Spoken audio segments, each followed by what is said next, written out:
Assalamualaikum. Hari ni saya akan kongsikan resepi kuih yang agak popular juga, iaitu kuih pulut Sri Muka Durian. Resepi ni saya pernah kongsikan di Facebook dan blog pada tahun 2015 dulu dan ramai yang telah mencuba dan memberi maklum balas yang baik. Gabungan pulut yang berlemak dengan lapisan durian memang rasanya enak berkrim dan sangat sedap. Untuk bahagian yang pertama, kita akan sediakan lapisan pulutnya dulu. Saya gunakan 2 cawan beras pulut, cuci bersih dan bilas dengan air paip. Kemudian tapiskan.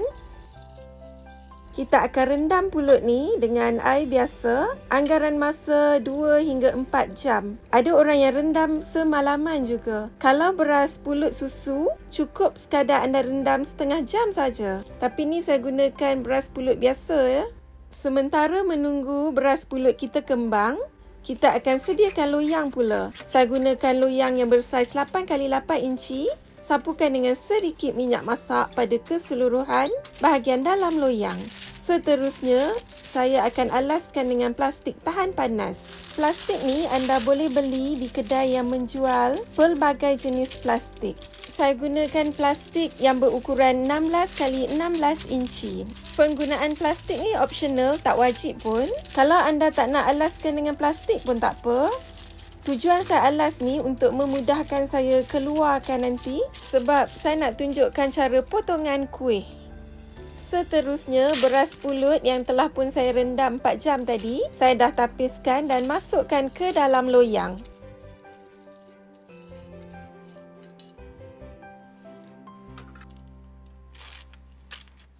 Satu cawan air biasa, saya campurkan bersama dengan 1 cawan santan pekat. Saya gunakan santan fresh yang dibeli di pasar. Kalau santan kotak, anda sukat jadikan sukatannya sama juga iaitu secawan. Masukkan 1 sudu kecil garam dan kacau hingga sebati.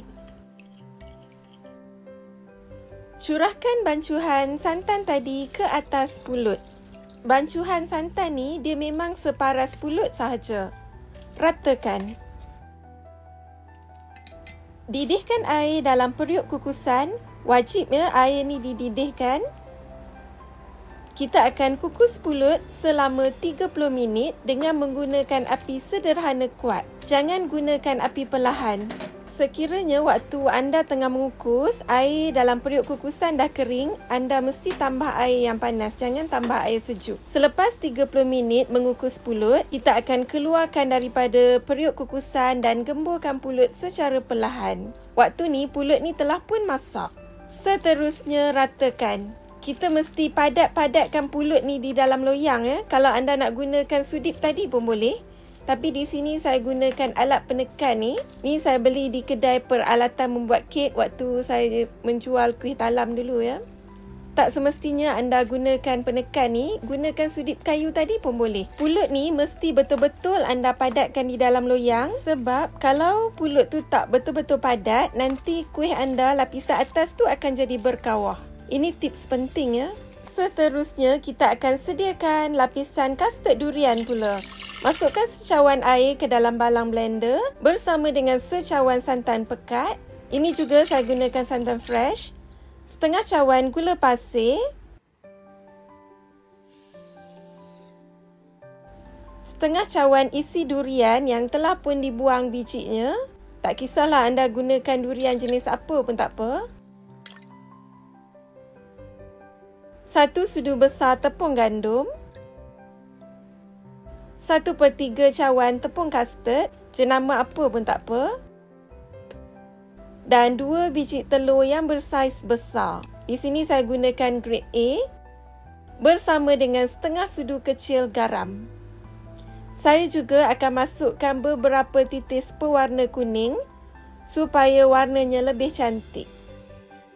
Kita akan kisarkan adunan ni hingga sebati. Kalau anda tak nak gunakan balang blender, nak gunakan whisk saja pun boleh. Masukkan adunan ke dalam periuk. Kita akan masak adunan ni dengan menggunakan api yang perlahan sehingga naik uap. Naik uap di sini maksudnya sekadar panas sahaja adunan ni. Tak perlu sampai pekat. Tujuan kita buat cara begini supaya nanti dapat memendekkan masa kita untuk mengukus. Adunan ni kita tak perlu masak sampai pekat. Bila dah nampak naik uap, terus matikan api. Kalau cara orang tua dulu-dulu, mereka tak buat pun kaedah naik uap ni. Sebaliknya, terus mengukus sahaja. Pun boleh juga, cuma masa mengukus lebih panjang lagi. Ketepikan sekejap adunan ni.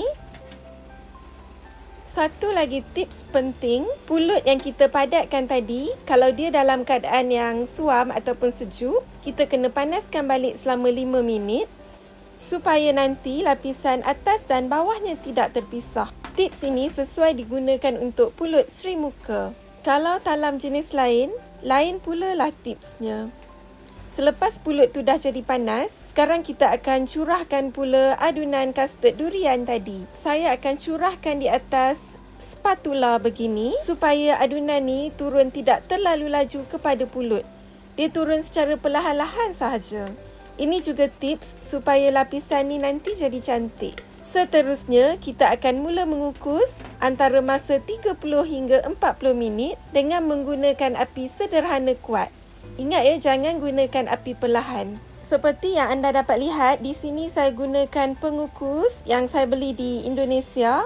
Pengukus jenis ni memang airnya tidak menitis terkena pada kuih. Jadi saya tidak membalut tudung periuk ni dengan tuala.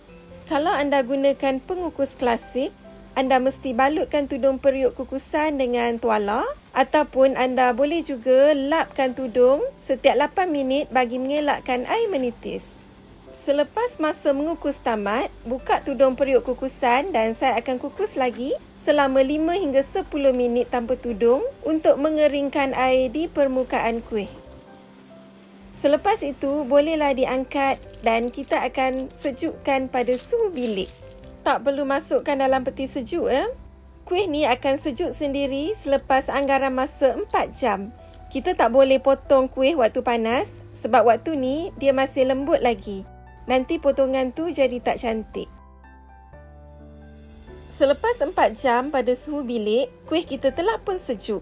Waktu ni kita akan dapat lihat kuih kita sedikit renggang daripada loyang.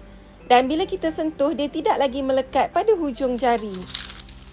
Sekarang bolehlah dikeluarkan dengan berhati-hati daripada loyang. Beginilah cara saya keluarkan daripada loyang.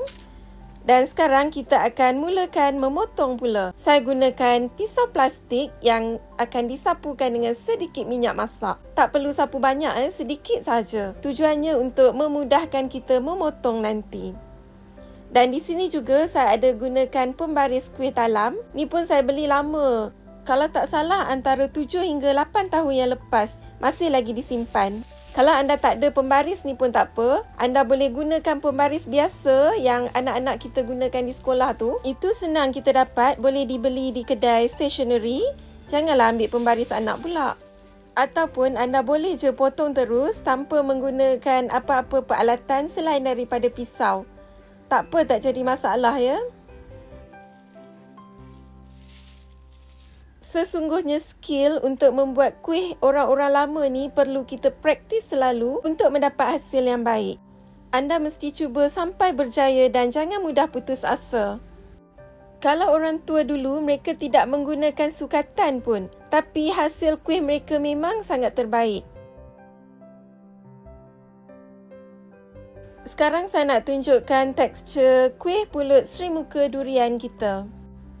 Teksturnya memang sangat lembut, lemak berkrim dan memang secukup rasa.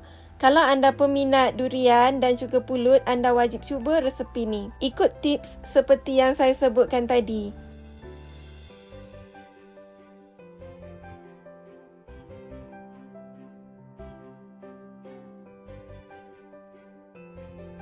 Selamat mencuba semua. Siap.